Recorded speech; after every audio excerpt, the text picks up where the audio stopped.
87,000 కోట్ల రైతు రుణాలు ఉన్న విషయం ఎన్నికల ముందు చంద్రబాబుతో పాటు ప్రతి ఒక్కరికి తెలుసునని వైఎస్ జగన్మోహన్ రెడ్డి అన్నారు.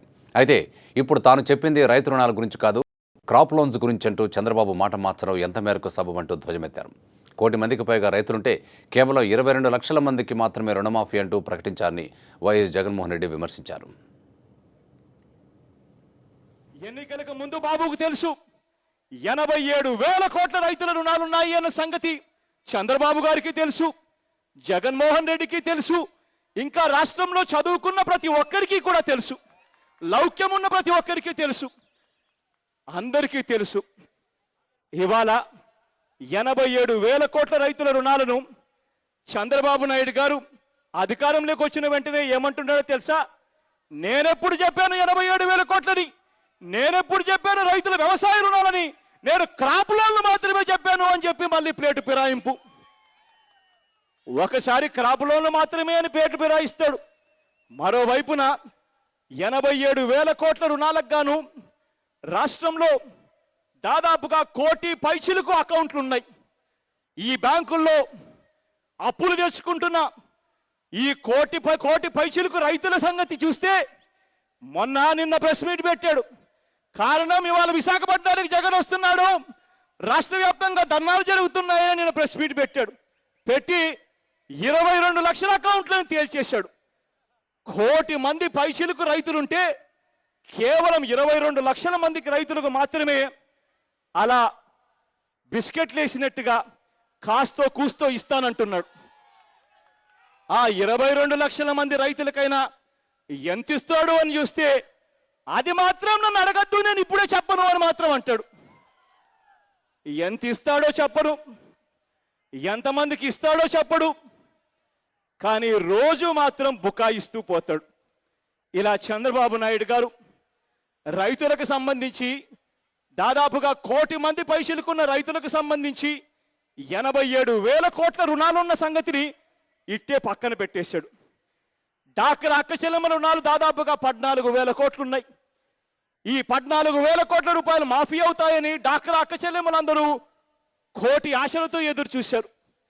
ఈ 14,000 రైతులకు సంబంధించి 87,000, ఈ రెండు కలిపితే 101,000 కోట్ల అప్పులున్నాయి.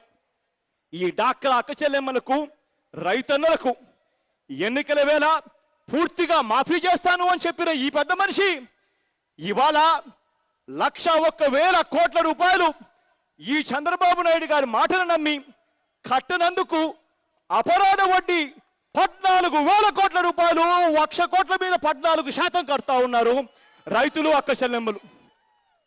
ఒక్క అపరాధ వడ్డీ భారమే ఈ 1,00,000 కోట్ల మీద 14,000 కోట్లు అయితే చంద్రబాబు నాయుడు గారు కేవలం 5,000 కోట్లు మాత్రమే కేటాయింపులు చేసి ఇదే 20% మాఫీ అయిపోయింది అని చెప్పి చెప్తా ఉన్నాడు. ఇటువంటి పెద్ద మనిషి, మాట మీద నిలబడని ఇటువంటి పెద్ద మనిషి అసలు రాజకీయాలలో ఉండడానికి అర్హత ఉందా అని చంద్రబాబు నాయుడు గారిని అడుగుతా ఉన్నా. ఈ పోరాటాన్ని ఇలాగే కొనసాగిస్తామని చంద్రబాబు మాటలు నమ్మి ఇప్పటిదాకా 86 మంది రైతులు ఆత్మహత్య చేసుకున్నారని వైఎస్ జగన్మోహన్ రెడ్డి ఆవేదన వ్యక్తం చేశారు. అదే విషయాన్ని ప్రశ్నిస్తే ఎప్పుడు జరిగాయంటూ బాబు బుకాయిస్తున్నారని చెప్పారు. మృతి చెందిన 86 మంది రైతు కుటుంబాలని త్వరలో తాను పరామర్శించబోతున్నారని వైఎస్ జగన్మోహన్ రెడ్డి చెప్పారు. నవంబర్ 5వ తారీఖున ప్రతి మండల కేంద్రంలోనూ ధర్నాలు చేశాం. మళ్ళీ దాంట్లో భాగంగానే కొనసాగింపులో భాగంగా మళ్ళీ ఇవాళ డిసెంబర్ 5వ తారీఖున జిల్లా కలెక్టరేట్ కేంద్రాల ఎదుట మళ్ళీ ఈ ధర్నా కార్యక్రమాలు చేస్తూ ఉన్నాం. ఈ పోరాటం ఇంతటితో ఆగిపోదు. మళ్ళీ జనవరి 6, 7వ తారీఖున నేనే 2 రోజుల పాటు నిరాహార దీక్ష చేస్తూ ఈ పోరాటాన్ని కొనసాగిస్తాను. ఇంతటితో కూడా పోరాటం ఆగిపోదు. ఇవాళ రాష్ట్రంలో చంద్రబాబు నాయుడు గారి మాటలు నమ్మి ఇప్పటికే దాదాపుగా 86 మంది రైతులు ఆత్మహత్యలు చేసుకున్నారు.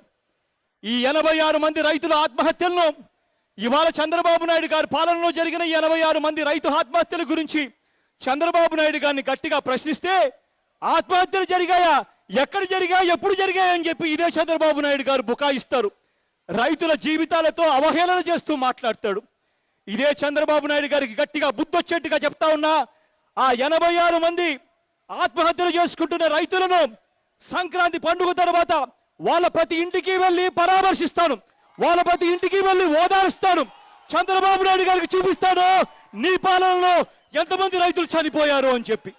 అప్పటికైనా ఈ చంద్రబాబు నాయుడు గారికి అర్థమవుతుంది రైతుల జీవితాలతో చెలగాటాలు ఆడకూడదని, డాక్రా అక్క చెల్లెమ్మల జీవితాలతో చెలగాటాలు ఆడకూడదని, చదువుకుంటున్న పిల్లల జీవితాలతో చెలగాటాలు ఆడకూడదని, అవ్వ తాతల జీవితాలతో చెలగాటాలు ఆడకూడదని అప్పటికైనా చంద్రబాబు నాయుడు గారికి అర్థమవుతుంది. మొక్క ఎదగడానికి, పంట ఆరోగ్యంగా ఉండడానికి, పంట దిగుబడి పెరగడానికి అనేక రకాల పోషకాలు అవసరం. వీటిలో స్థూల పోషకాలు ఉంటాయి, సూక్ష్మ పోషకాలు ఉంటాయి. పోషకాల లోపాలపైన రైతులు అవగాహన పెంచుకోవాలి. సూక్ష్మ పోషకాల్లో ఒకటైన ఇనుము ధాతు లోపం గుర్తించడం, లోపాన్ని సవరించుకోవడం ఎలాగో చూద్దాం.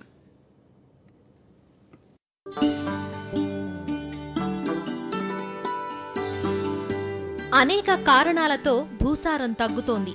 భూమిలో జీవశక్తికి తూట్లు పడుతున్నాయి. మట్టి పరీక్షల ద్వారా ఎప్పటికప్పుడు పోషకాల లోపాలను తెలుసుకుని వాటిని సవరించుకుని తగిన పంటలను వేసుకోవాలి.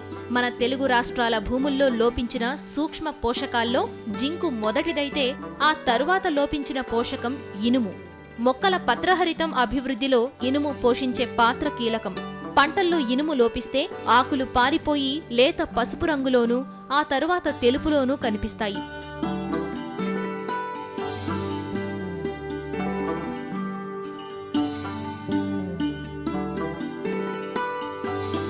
సాధారణంగా వర్షాధార నల్లరేగడి నేలల్లోనూ తక్కువ ఉష్ణోగ్రత ఉన్న సమయాల్లోనూ తాత్కాలికంగా ఇనుము ధాతువు లోపం బయటపడుతుంది.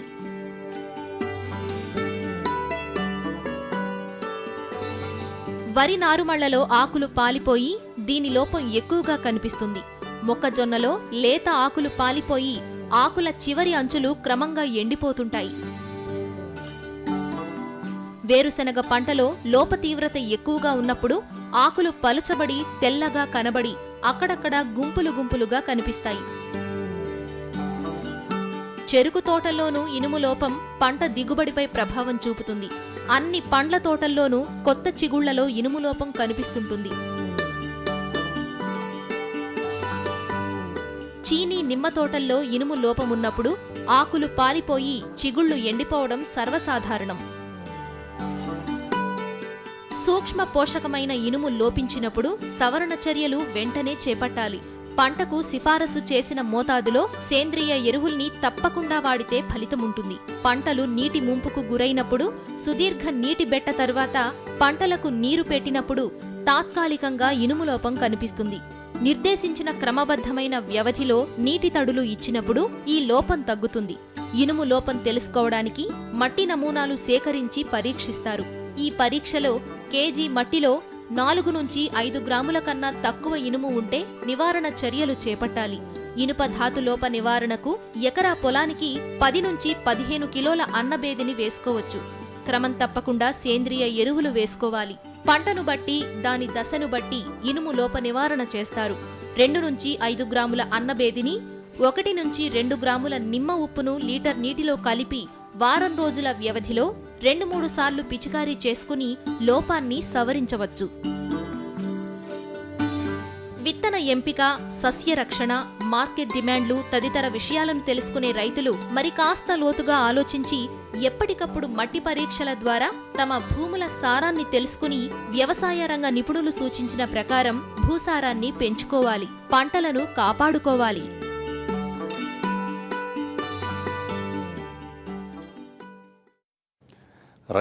రైతు రాజ్యంలో స్మాల్ బ్రేక్ తీసుకుందాం. Stay tuned. Welcome back. పంటలకు అవసరమయ్యే నీటిని, పోషకాలని సమర్థవంతంగా ఉపయోగించుకున్నప్పుడే రైతుల ఖర్చులు తగ్గుతాయి. అప్పుడే దిగుబడి కూడా పెరుగుతుంది. పర్యావరణానికి హాని కలగని రీతిలో నీటి వనరులను రక్షించుకుంటూ పంట అవసరాలకు అనుగుణంగా సమగ్ర సాగునీటి, పోషకాల యాజమాన్యాన్ని రైతులు పాటించాలి.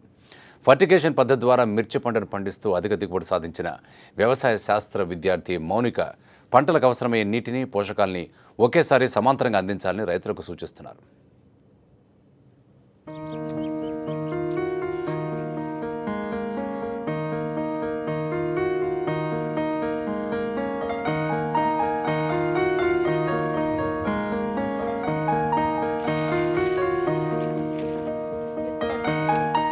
ఈమె పేరు మౌనిక. ప్రొఫెసర్ జయశంకర్ వ్యవసాయ విశ్వవిద్యాలయంలో అగ్రికల్చర్ ఎంఎస్సీ 2వ సంవత్సరం చదువుతున్నారు. తన అధ్యయనంలో భాగంగా ఒక అర ఎకరంలో మిర్చి పంట సాగును చేపట్టారు. ఫర్టిగేషన్ అంటే మొక్కలకు నీటితో పాటు నీటిలో కరిగే ఎరువులను అందించే పద్ధతి ద్వారా మిర్చిని పండిస్తారు. ఇందులో ఏంటంటే మామూలుగా రైతులు పండించే బోధుల పద్ధతి అయితే కనుక ఎక్కువగా వాటర్ కూడా మనం ఫ్లడ్డింగ్ అవన్నీ చేయడం వల్ల కూడా వాటర్ ఎక్కువగా లాస్ అవుతుంది. తర్వాత ఇవాపరేషన్ లాసెస్ కూడా ఎక్కువ ఉంటాయి. లీచింగ్ లాసెస్ ఉండి మొక్కకి సరిగా కరెక్ట్ రూట్ జోన్కి అందక లాసెస్ అనేది ఎక్కువ ఉంటాయి అన్నమాట. అయితే ఈ డ్రిప్ ఇరిగేషన్లో ఏంటంటే కరెక్ట్గా రూట్ జోన్లోకి మాత్రమే నీటిని ప్రతి బొట్టు కూడా వేర్లు మొదల్లో పడేలాగా చేసి అలాగే మందులను ఎరువులను వాటర్ని రెండు కూడా కలిపి ఇలా మొక్క మొదలుకి వచ్చేలా చేసి ఎటువంటి లాసెస్ లేకుండా చిల్లీని పండిస్తామన్నమాట. దీని ద్వారా ఏంటంటే వాటర్ని తర్వాత ఎరువులను కూడా మనం ఎక్కువగా నష్టపరుచుకోకుండా ఎక్కువగా మనం వృధాపరచుకోకుండా ఒకేసారి అది డైరెక్ట్గా రూట్ జోన్కి అందేలాగా చేసి మొక్కలను బాగా పెంచుకోవచ్చు. బిందు సేద్యం పరికరాలతో అంటే డ్రిప్ ఇరిగేషన్ పరికరాల ద్వారా నేలకంతా కాకుండా కేవలం మొక్కలకు మాత్రమే అందేలా నీటిని ఉపయోగించే రైతులు సాగునీటిని పొదుపుగా వాడుకుంటూ పంటలను కాపాడుకుంటున్నారు. అలాగే స్ప్రింక్లర్ల ద్వారా ఆరుతడి పంటలను పండించడం కూడా మన రైతులకు తెలుసు.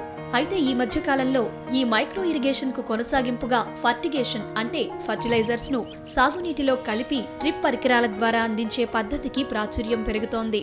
రైతులు పండించే బోధుల పద్ధతికి డ్రిప్ ఇరిగేషన్ ద్వారా పండించే చిల్లీ మెథడ్స్ ఏంటంటే ఈల్డ్ అనేది కూడా అంత డబుల్ ప్రాఫిట్ వస్తుంది. లాసెస్ కూడా చాలా తక్కువ ఉంటాయి. ఇక్కడ నాది 1/2 ఎకర్ ల్యాండ్. దీనిలో ఏంటంటే నేను నెలకొచ్చి 2 పికింగ్స్ చేస్తాను. ఒక్క పిక్కింగ్లోనే నాకు 3.5 క్వింటాల్స్ ఆఫ్ చిల్లీ వస్తుంది. అలా 2 పికింగ్స్ అనమాట. మొత్తం 7 క్వింటాల్స్ నాకు హాఫ్ ఎకర్కి వస్తుంది. అలాగే మోస్ట్ సైంటిఫిక్గా అయితే వీటి వాటర్ని ఎరువులను కూడా బాగా మనం సేవ్ చేసుకొని మన చిల్లీ పంటను పండించుకోవచ్చు. ఒక రైతుల వారి పద్ధతిగా పోల్చుకుంటే ఈ డ్రిప్ ఫర్టిగేషన్ అనేది ఎంతో రైతులకు మంచిగా ఉపయోగపడుతుంది. వాటర్ని ఎరువులను కూడా మనం సేవ్ చేసుకోవడానికి ఉపయోగపడుతుంది. ఫర్టిగేషన్ పద్ధతి వల్ల నీటిని ఎరువులను ఒకేసారి అందించడం వల్ల పంటకు ఖచ్చితంగా పోషకాలను అందించవచ్చు. ఎంతో విలువైన పోషకాలు వ్యర్థం కాకుండా కాపాడుకోవచ్చు. అలాగే తక్కువ సామర్థ్యం గల సూక్ష్మ ప్రవాహం వల్ల భూమిపై పొర కోతకు గురికాదు. ఎరువులు రసాయనిక మందుల వాడకం కూలీల అవసరం భారీగా తగ్గుతుంది. అంతేకాదు పంట దిగుబడి 30 నుంచి 70% దాకా పెరుగుతుందని వ్యవసాయ రంగ నిపుణులు చెబుతున్నారు. సాక్షి న్యూస్, రాజేంద్రనగర్, హైదరాబాద్. మొలకెత్తిన వెంటనే మాయదారి తెగుళ్లు వస్తున్నాయని రైతులు ఆవేదన చెందుతుంటారు. ఎన్ని మందులు కొట్టినా తెగుళ్లు పోవడం లేదని ఏం చేయాలో తెలియక ఆందోళన చెందుతుంటారు. మొలకెత్తిన వెంటనే పలుచోట్ల మొక్కలు చచ్చిపోతే ఇక పంట దిగుబడి తగ్గిపోయినట్టే. విత్తన శుద్ధి లేకపోవడం వల్ల వచ్చే తెగుళ్ల వల్లనే ఈ విధంగా జరుగుతోంది. వివిధ పంటల్లో మొలక శాతం 70 నుంచి 90% వరకు ఉన్నప్పుడే అది నాణ్యమైన విత్తనం అవుతుంది. అందుకోసం విత్తన శుద్ధి తప్పనిసరి.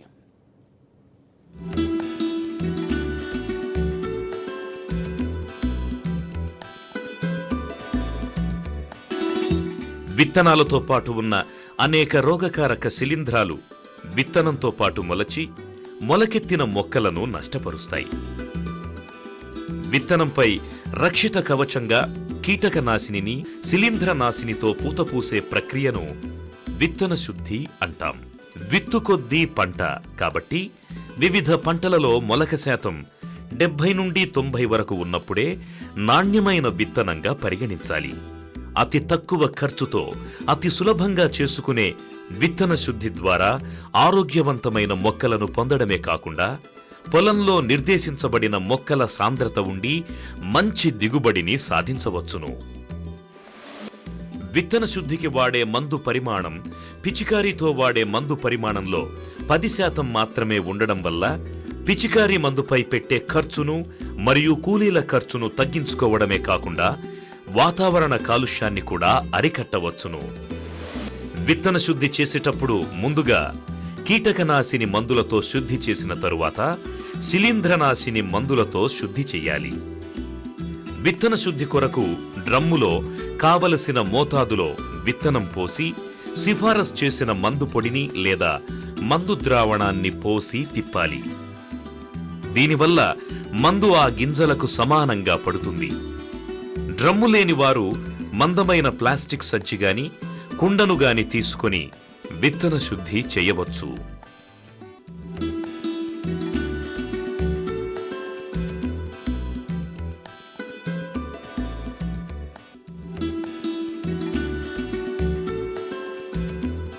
రైతులు వేసే పంటలను వాడే రసాయనాలను అనుసరించి విత్తన శుద్ధిని వివిధ రకాలుగా చేసుకోవచ్చును. వాటిలో ముఖ్యమైనవి పొడి విత్తన శుద్ధి.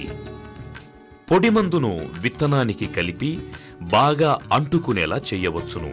లేదా విత్తనాలకు ముందుగా జిగురు, బెల్లం, చిక్కటి గంజి వంటి పదార్థాలతో తయారు చేసుకున్న ద్రావణాన్ని పట్టించి ఆ తరువాత సిఫారసు చేసిన మందును కలపడం వల్ల విత్తనాలపై రక్షణ కవచం ఏర్పడి తద్వారా తెగుళ్ల నివారణ సాధ్యమవుతుంది.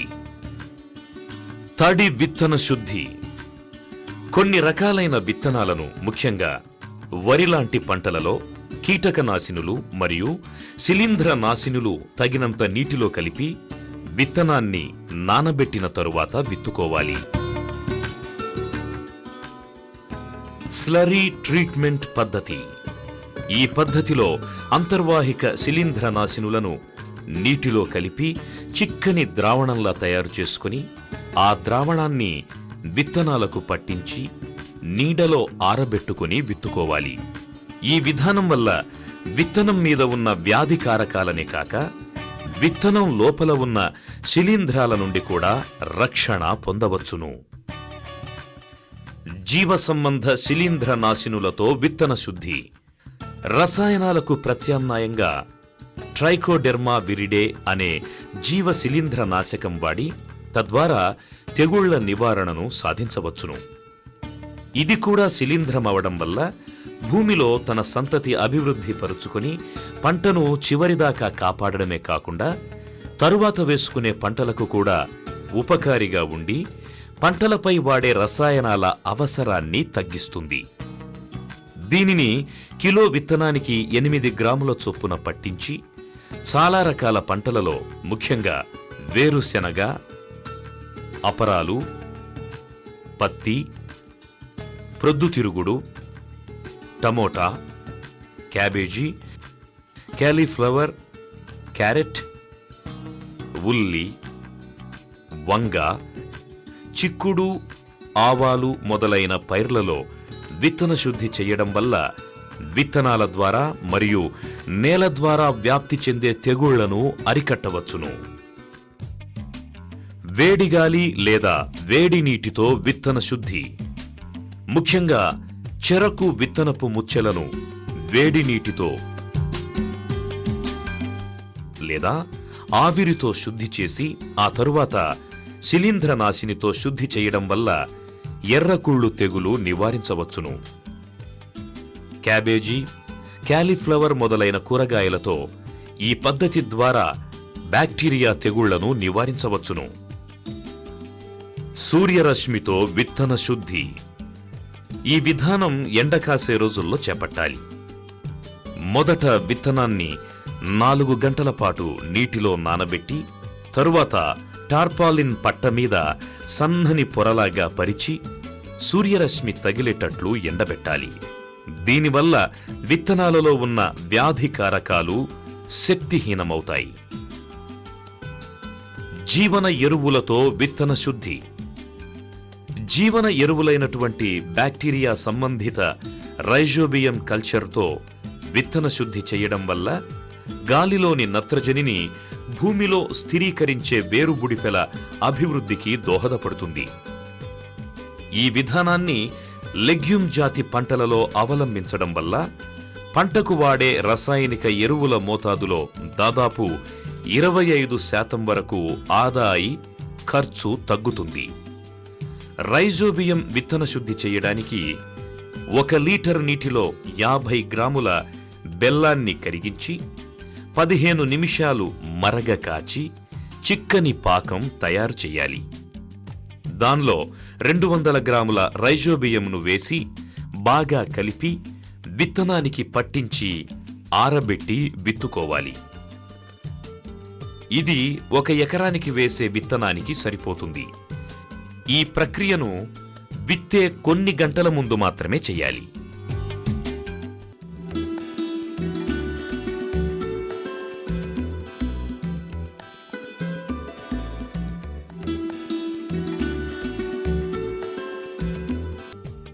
విత్తన శుద్ధి చేసే రసాయనాలు మనుషులకి, పశువులకి అపాయకరమైనవి కాబట్టి తగు జాగ్రత్తలు తీసుకోవాలి. విత్తన శుద్ధి చేసే వ్యక్తి చేతులకు తొడుగులు, ముక్కుకు మాస్క్ తప్పనిసరిగా ఉపయోగించాలి. విత్తన శుద్ధి చేసిన విత్తనాలను ధాన్యంగా తినడానికి గాని, పశువులకు దాణాగా గాని వాడరాదు. విత్తన శుద్ధికి సిఫారసు చేసిన మందునే ఉపయోగించాలి. మోతాదును మించి విత్తన శుద్ధి మందు వాడరాదు. అలా చేయడం వల్ల విత్తనం లోపలి భాగాలకు కూడా హాని జరిగి విత్తన మొలక శాతం తగ్గిపోతుంది. విత్తన శుద్ధి చేసేటప్పుడు విత్తనంలో తేమ శాతం అధికంగా ఉండరాదు. విత్తనం పై పొర ఊడిపోకుండా జాగ్రత్త పడాలి. పప్పు ధాన్యాలు, వేరుశెనగ పైర్లకు ముందుగా విత్తన శుద్ధి చేసిన తరువాత రైజోబియం కల్చర్ పట్టించాలి. వివిధ పంటలలో థైరామ్, క్యాప్టాన్, మ్యాంకోజెబ్ మరియు కార్బండిజం వంటి శిలీంధ్ర నాశినులు మరియు ఇమిడాక్లోప్రిడ్, థయోమిథాక్సమ్ వంటి అంతర్వాహిక కీటక నాశినులతో విత్తన శుద్ధి చేయడం వల్ల తొలి దశలో ఆశించే శిలీంధ్రాల నుండి, వైరస్ తెగుళ్లను వ్యాప్తి చేసే రసం పీల్చే పురుగుల బారి నుండి 20 నుండి 30 రోజుల వరకు మొక్కలకు రక్షణ కల్పించవచ్చును.